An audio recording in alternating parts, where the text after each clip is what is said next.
Bienvenue dans Actu 3V. Au sommaire, le baptême des deux groupes scolaires de Reichshofen, un premier bilan sur l'action sportive menée en lien contre les maladies lysosomales, mais tout de suite, direction Merzwiller, à l'entreprise de Dietrich où règne une certaine tension.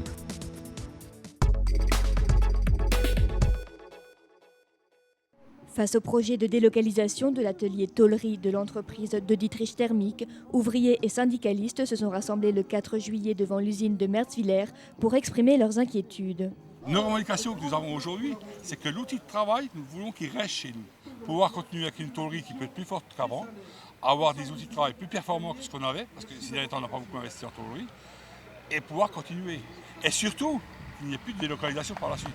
On est solidaire avec les personnels de la tôlerie. Bon, je trouve que c'est aberrant de sortir des machines alors que l'entreprise fait des bénéfices. Éclaircissement sur ce projet du côté de la direction. Le sujet est assez simple, la baisse de charge de la tôlerie, donc là c'est là où on forme les tôles, soit avec des presses, soit avec des machines de pliage. Cette activité diminue du fait qu'on va plutôt vers les chaudières murales, des pompes à chaleur et que notre activité chaudière au sol diminue. Donc on est passé en moins 40% depuis 2004. Donc on a adapté l'outil, mais la réflexion maintenant est de se dire quelqu'un peut le faire mieux que nous. Voilà. Donc les presses qui emploient à peu près 6 personnes vont partir. Elles vont partir à Saint-Étienne. C'est une externalisation, mais c'est pas l'étranger. C'est Saint-Étienne, dans une entreprise assez traditionnelle. Les 6 personnes vont être reclassées. Ces ouvriers transférés fin août vers d'autres ateliers rappellent aux syndicalistes d'autres reclassements récents, effectués suite à la délocalisation des ateliers électroniques et câblerie. Donc des gens qui ont travaillé pendant 30 ans assis, du jour au lendemain on leur demande de travailler debout. C'est une autre conception de travail et il faut s'adapter à ce genre de travail, ce qui n'est pas facile. La deuxième phase du projet de restructuration de l'atelier tôlerie, prévu pour décembre 2009, est une opération d'essaimage. Là, c'est vraiment créer une activité à 10 km aux alentours, 15 km, 20 km maximum, et donc le spécialiser, lui donner les moyens, s'engager avec lui pour une durée admettons, de 5 ans, pour qu'il puisse se développer et créer une activité de sous-traitance de tôlerie dont nous serons un des clients. La quarantaine d'ouvriers restants dans l'atelier tôlerie sera alors transférée vers cette nouvelle entreprise, une solution qui mérite négociation. J'ai une carrière de 30 ans de Dietrich. C'est sûr que par tous les moyens, je veux rester de Dietrich. J'ai fait ce choix à une certaine époque, et pour X raisons, proximité, etc., le choix de la qualité de travail, tout. Une grande entreprise. Et à l'heure actuelle, on ne nous fait aucune proposition de ce qui va se passer par la suite. On va avoir une deuxième phase qui va être une négociation sur les conditions.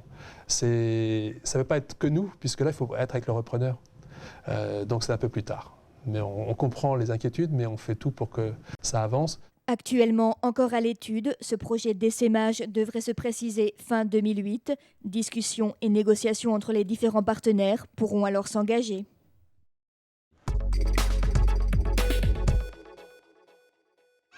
À la vue de ce panier, il y avait comme un baptême dans l'air, mais l'originalité de celui-ci se cache derrière ces lettres, dévoilées l'une après l'autre par les enfants de maternelle du groupe scolaire Ouest, désormais appelé groupe scolaire Pierre de Leusse.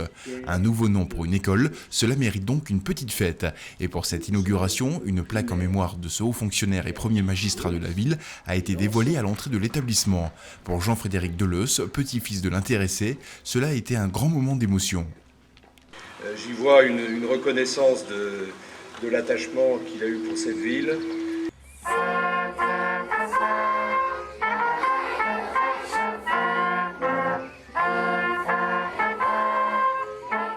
Pour accompagner l'événement, les plus grands de l'école ont entonné en musique l'hymne officiel de la commune, la charge des cuirassiers.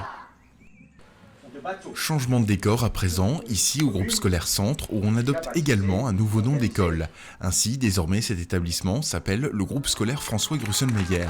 Et pour les fils de l'ancien député et maire de Reichshofen, présents ce jour-là, l'émotion était grande. François Grussenmeyer était élève ici. Dans ses discours, Hubert Walter, maire actuel de la commune, souligna l'importance de baptiser de tels édifices et de les sortir ainsi de l'anonymat, avec pour référence l'histoire locale. Le plus ancien, mais aussi le plus important.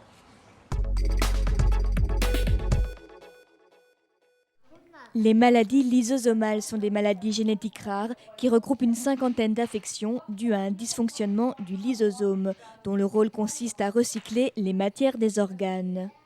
Le 29 juin, à Rothbach, a eu lieu le deuxième tournoi de football à l'honneur du petit Florian Strebler, atteint d'une de ces maladies. Depuis quelques semaines, son père, Bruno, est désormais le responsable de l'antenne régionale Alsace de l'association Vaincre les maladies lysosomales. Son objectif est simple, faire connaître l'association et récolter un maximum de fonds pour faire avancer la recherche. Les maladies lysosomales sont les seules maladies à avoir eu 3 traitements en 3 ans. Ça, c'est quelque chose d'exceptionnel. Les problèmes sont surtout d'ordre financier. Donc c'est toujours pareil, il faut trouver des fonds. La vente de jouets ou d'articles divers au profit de l'association, ainsi que l'organisation de manifestations culturelles ou sportives, permettent à Bruno de sensibiliser le public aux besoins financiers de la recherche. Le tournoi de football de dimanche aura permis de récolter 3 700 €. Autre objectif de l'association, la rencontre et l'entraide. VML organise tous les ans des vacances, séjours vacances pour les enfants. Donc là, ils sont déjà à Mouterrouze, donc j'en profite pour faire la journée rencontre là-bas. L'important déjà, c'est de voir qu'on n'est pas seul. Parce qu'au début, quand on vous annonce la maladie, tout le monde croit qu'on est seul, ça vous tombe dessus. Et puis là, en rencontrant des autres personnes, vous voyez que c'est pour tout le monde pareil. Créer des occasions de rencontre et de partage permet à ces familles de se soutenir mutuellement dans un quotidien où l'enfant demande une attention constante et des visites régulières à l'hôpital.